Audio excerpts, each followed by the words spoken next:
Más de uno. Madrid Norte. Sonia Crespo. Onda Cero.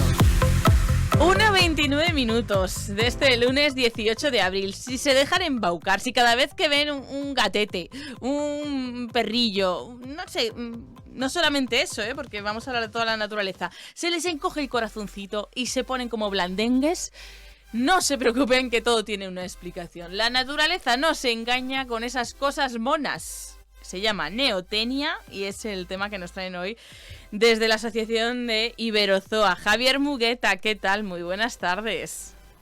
Hola, buenas tardes, ¿qué tal? Vamos a hablar de cómo la neotenia genera esos caracteres monos en los animales y cómo eso hackea un poco nuestro cerebro. Sí, que eso tiene una explicación. Que decimos, ay, ¿por qué me parece tan mono esto? Pues tiene una explicación y vamos a explicarla en el día de hoy. A mí, Sonia, además me hacía mucha ilusión este programa porque a mí me pasó una anécdota, que es que a mí no me gustan los gatos ni los perros, no me gustan nada. Oh, no me lo puedo creer eso, Javier, ¿me lo dices en serio? No me gustan nada. Y me mandaron un vídeo de un gatito hace un año. Sí. Y yo no sé cómo pasó que al cabo de un año todo mi Instagram son solo vídeos de gatitos. Y mi YouTube igual. Una barbaridad. Sí. Bueno, es que esas cosas, podríamos entrar en otras explicaciones, porque de repente te ven un contenido y luego ya todo se llena de gatitos. Pero ¿era por tu apego también a esos gatos? ¿Te cambió el concepto o no? ¿O tú sigues sin que te gusten? No, claro que me gustan. Y además que es un poco eso de lo que quería hablar, evidentemente. Los algoritmos y las redes neuronales dirigen el contenido que vemos en las redes sociales, pero los gatitos es algo que le gusta a todo el mundo. Los perritos, los bebés en general. Me gusta esta expresión, dice, ¿es acaso la naturaleza la que está hackeando nuestro cerebro? Ya que estábamos hablando de las redes, ¿no? Es una herramienta que utiliza la naturaleza, un idioma. Exactamente, y además es algo que no es solo de las cosas monas, sino que además es súper típico, por ejemplo, cuando ves una avispa o una serpiente coral o algún bicho, lo típico, ¿no? Un bicho que tiene colores muy vivos, mejor no tocarlo o mejor no acercarse. Y es algo que entendemos todos, no solo nosotros, sino que otros animales también lo entienden perfectamente.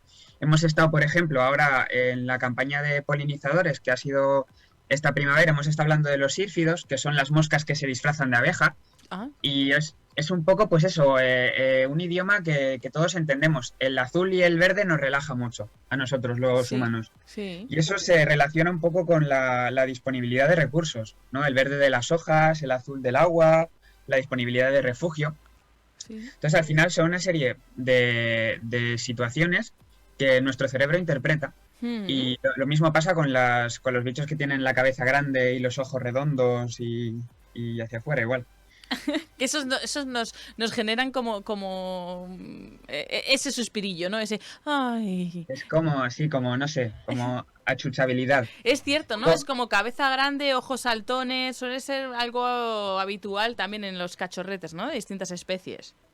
Claro, y mira, fue el primero que esbozó un poco esta relación causal entre rasgos juveniles y el instinto de los mamíferos de cuidar, de proteger, de alimentar. Fue un biólogo que se llamaba Konrad Lorenz y entonces empezó a hablar de eso, de que vio una generalidad.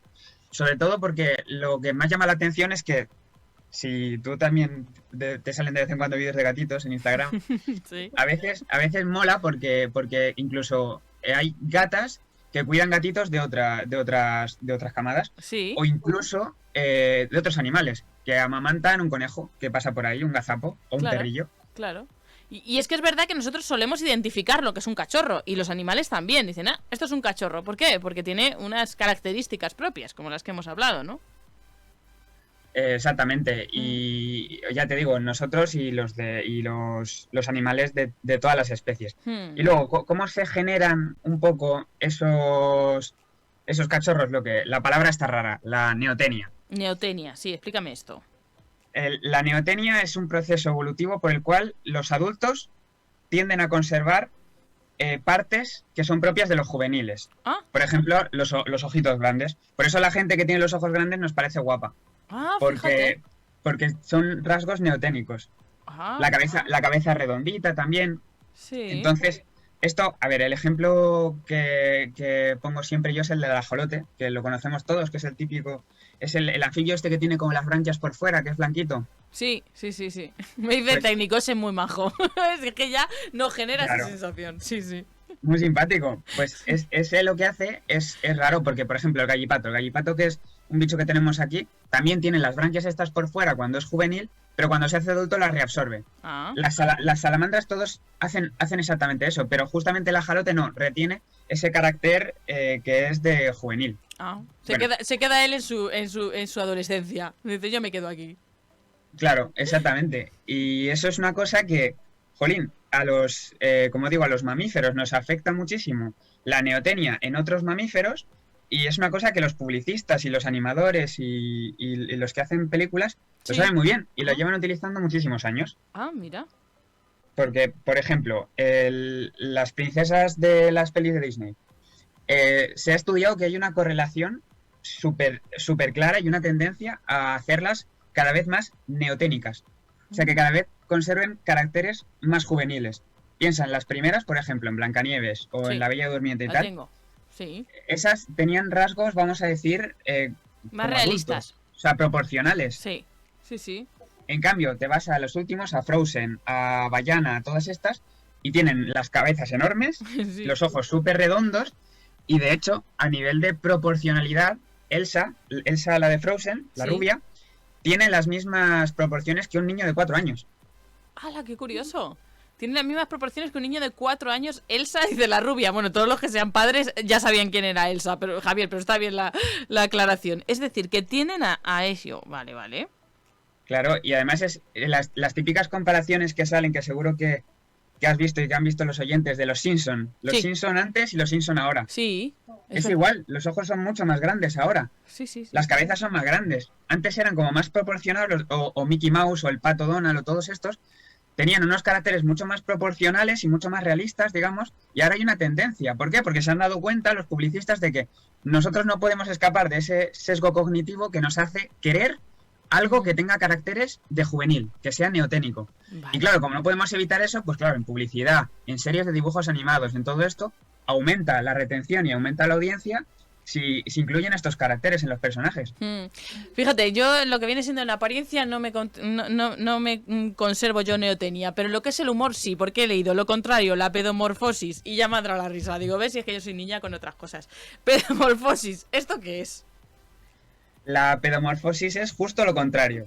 Vale. Si la neotenia sería que en el proceso del crecimiento de un individuo hay partes que crecen más despacio para conservar esos caracteres juveniles, la pedomorfosis es que hay partes que crecen más rápido. ¿Mm? Entonces, ¿qué ocurre? Que los individuos alcanzan esos caracteres de adulto antes. Y, por ejemplo, un ejemplo de andar por casa, para que nos entendamos, es, por ejemplo, los niños que de repente pegan el estirón y se ponen súper grandes, que yo los veo y digo, joder, ¿pero qué les dan de comer ahora a los niños?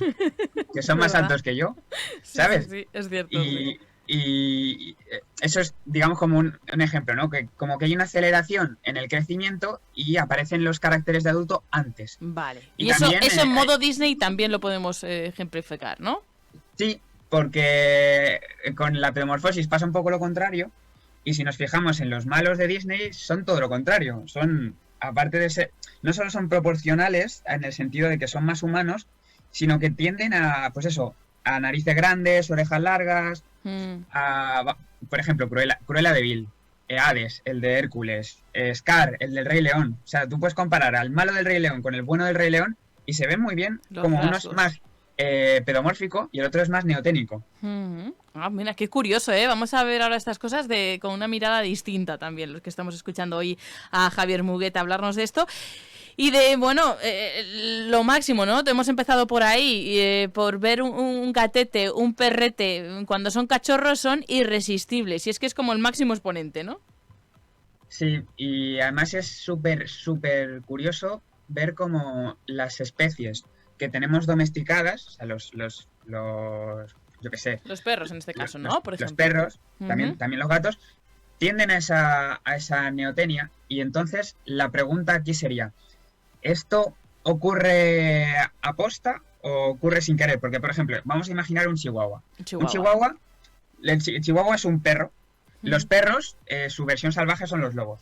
Un chihuahua es todo lo contrario de un lobo. Es Sí. pequeño, tiene el cuerpo pequeño, es cabezón, tiene los ojos grandotes. Sí, sí, Es sí. claramente un perro neoténico. Sí, sí. Entonces, lo que es curioso es que a todas las razas de perros que tenemos más o menos domesticadas, tienden a eso, tienden a tener orejas largas, Ujú. tienden a tener ojos grandes, cabezas grandes también.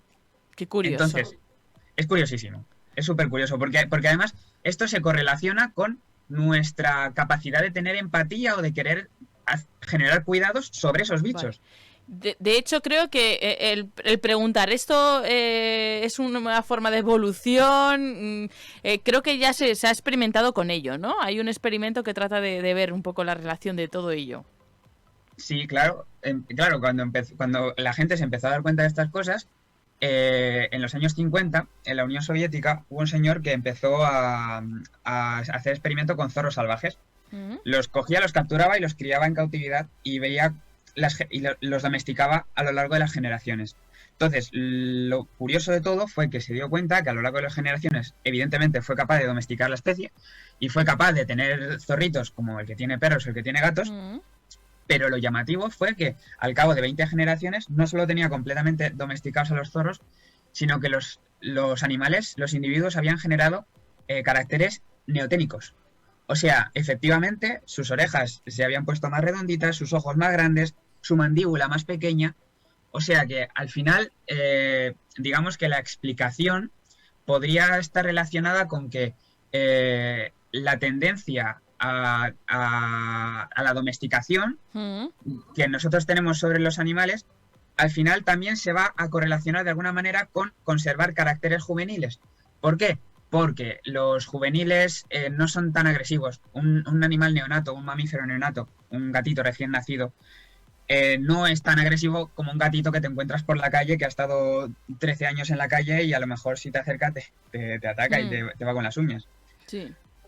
Entonces podría estar ahí un poco la correlación. Es decir, que también esa tendencia a que no hagamos daño, a que lo cuidemos, se experimenta en esos ojos grandotes mirándonos, esos ojos del gato con botas, ¿quién nos lo recuerda? Haciendo que Bueno, sintamos claro. pues una empatía total con estos animales en el caso de la naturaleza y también con esos personajes en el caso de la ficción. Javier Murgueta, muchísimas gracias, me ha encantado hoy hablando de neotenia, que ya saben, apunten ese término que nos va a servir seguro para muchas conversaciones y para ver también cómo nuestro cerebro a veces trata de engañarnos. Javier, gracias. Muchas gracias a ti, Sonia. Hasta la próxima. Luego. Adiós. Chao.